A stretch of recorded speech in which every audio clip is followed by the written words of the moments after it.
চাঁদ দেখা সাপেক্ষে বুধবার বা বৃহস্পতিবার যেদিন ঈদ হোক সারা দেশের আবহাওয়ায় থাকতে পারে ভ্যাপসা গরম। এই 2 দিন বৃষ্টিপাতেরও তেমন কোনো সম্ভাবনা দেখছে না আবহাওয়া অধিদপ্তর।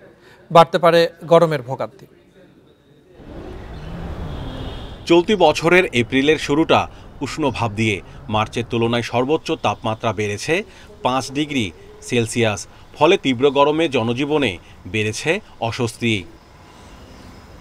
ঈদের দিন আবহাওয়া কেমন থাকবে তা নিয়ে উদ্বিগ্ন অনেকেই। চাঁদ দেখা সাপেক্ষে 10 বা 11 এপ্রিল উদযাপিত হবে ঈদ উল ফিতর। এবার ঈদে বৃষ্টির সম্ভাবনা খুবই কম দেখছে আবহাওয়া অফিস। ঈদের দিন ঢাকায় আকাশ কিছুটা মেঘাচ্ছন্ন থাকতে পারে। বৃষ্টি হলেও তা হবে খুবই সামান্য। আংশিক মেঘলা আকাশসহ সারা দেশের আবহাওয়া প্রধানত শুষ্ক থাকতে পারে। বাড়বে তাপমাত্রাও।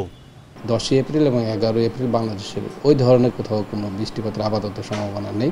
মোটের উপরে দেশের উপর ভালো আবহাওয়া থাকার সম্ভাবনা বেশি।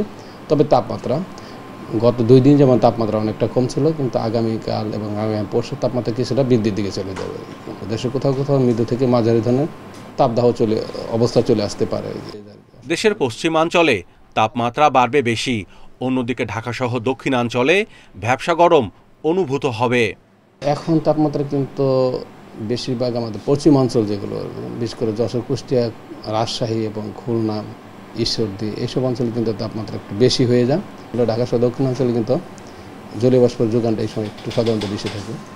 সেই জন্য এইসব অঞ্চলে মানুষের যে অস্বস্তিকর পরিস্থিতি সেটা একটু বৃদ্ধি পাবে বেশি। আগামী 2 দিন কালবৈশাখী ঝড় হওয়ার সম্ভাবনা কম বলেও জানিয়েছে আবহাওয়া office. Mahmudul Hasan, independent news, Dhaka.